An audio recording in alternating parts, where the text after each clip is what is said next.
All right, Elements, football. Good luck.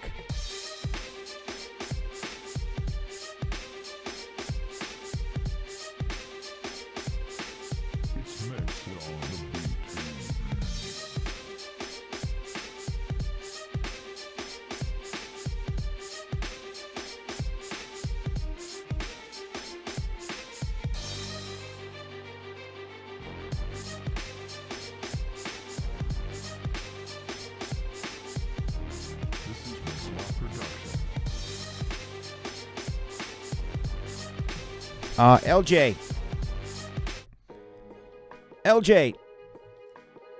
LJ loves him some Beats.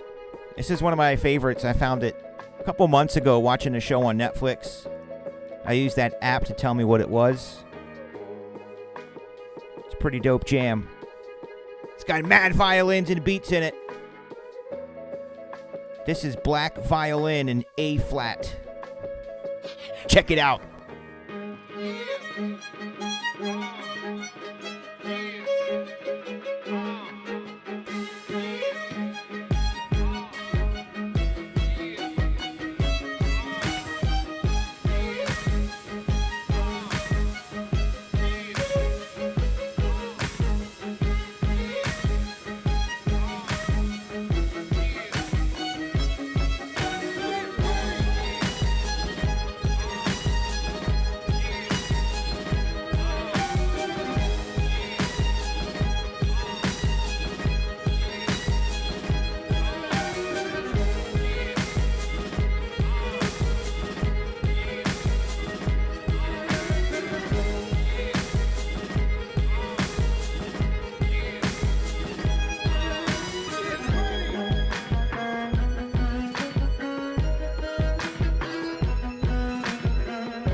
Paul, you not down with that?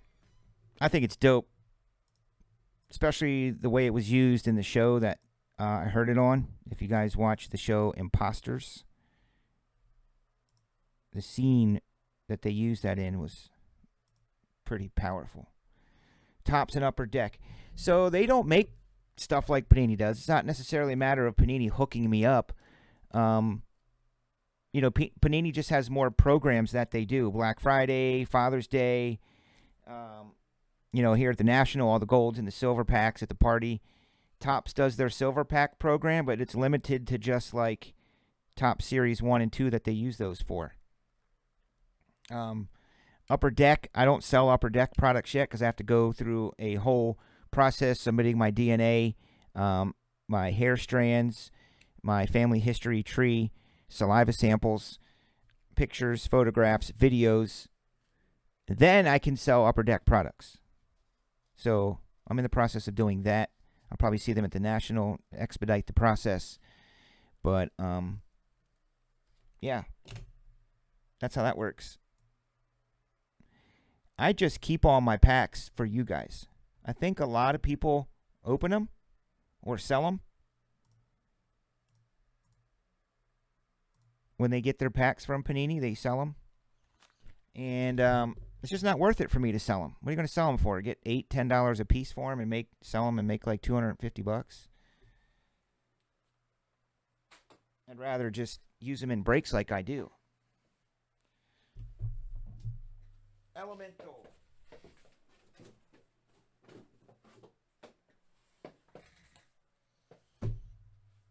Oh yeah, Upper Deck I'm going to have.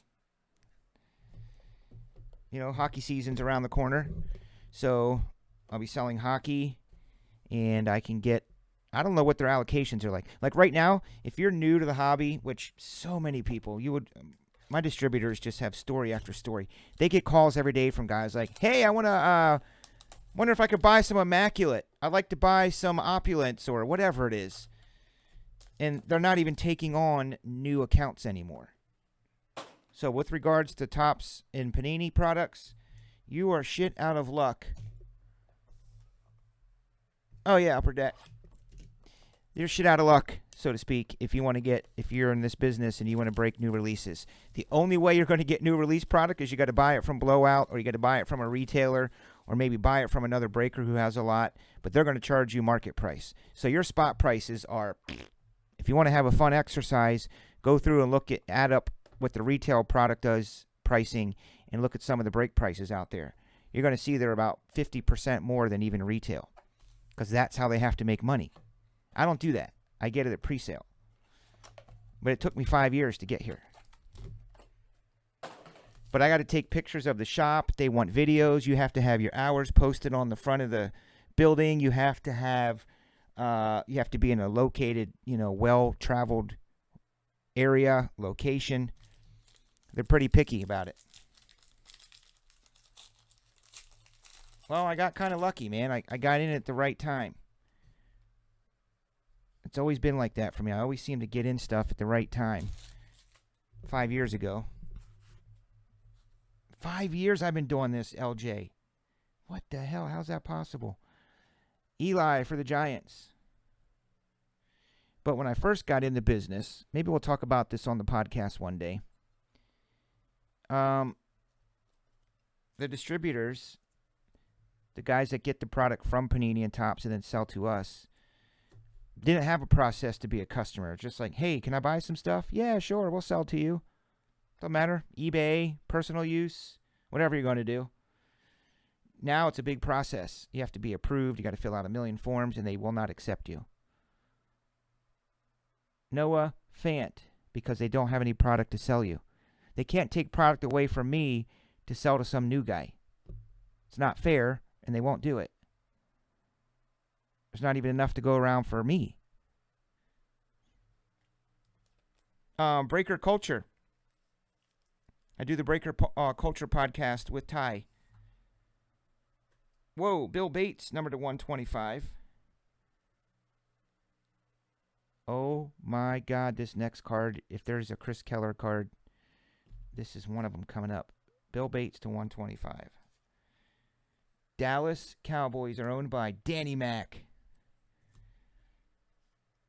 Look at this beauty. This is a silver ink Benny Snell, numbered to 25. Wow, that is a sharp-ass card. The red with the silver or white ink. Who has the Steelers that's going to give me this card? Jeffrey wins. I don't get excited about cards too much. I mean, not when you see as many as I do, but that's a cool-ass card. And I'm a 49ers fan. I don't even have any interest in the Steelers, but that's a cool card. Jeffrey wins. Congrats to you.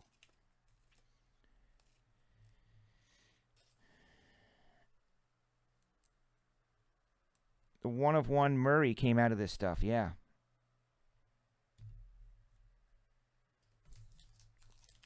This is a good product. This is one of those products I'm talking about. Everything is what we call up in the market. So you spend, it comes out at $140 retail or whatever this stuff is. I don't even know. But when the major retailers run out of it, because you guys buy it all, they got to go rebuy it. So they come to me and other people and say, do you have any extra elements? I say, well, sure I do, but I'm going to sell it to you for $140. So they buy it at $140. Now it goes up to $160. And that is how the stuff keeps crawling in price.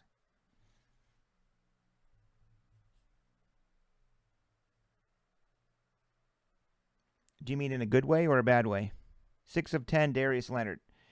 Do you mean he's about to break the hobby, as in blow it up for everybody and it's just going to be bonkers? Or do you mean he's going to break it and somehow he's going to ruin it?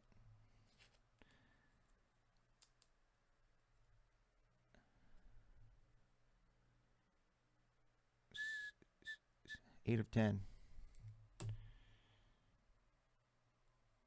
Sick.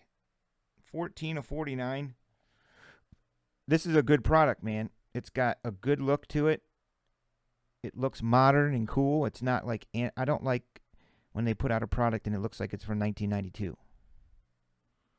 If this didn't have those marks on it, it would be like a common looking thing, but they just do a good job.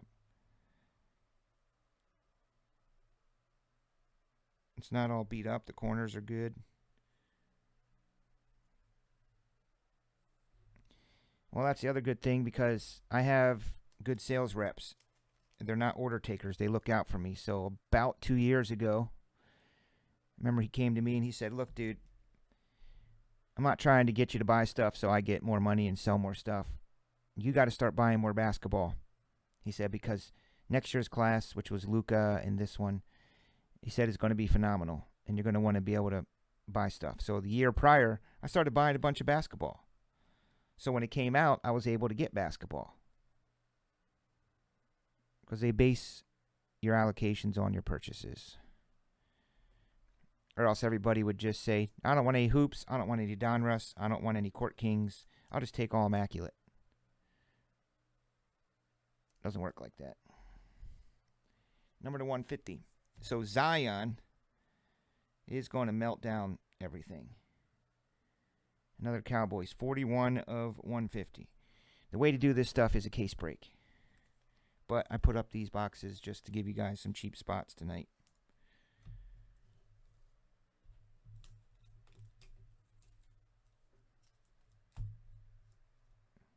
Yeah, I'd like 50. Oh, my God. You made 50. If you had 50 cases of National Treasures, you'd make about $100 grand. At the current prices from what you bought it for, if you had 50 cases, you would literally make $100,000 or more. Let's say you had 50 cases from release night that you didn't sell, that you paid release pricing for. You could sell them right now and make $100 grand. No exaggeration. Pretty strange to think about that in the numbers.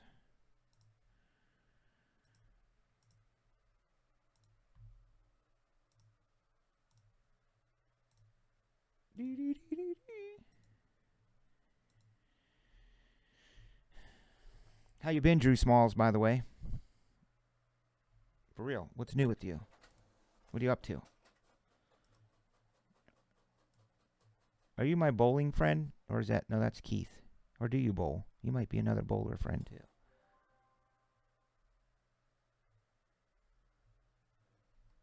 Yeah, it is dope.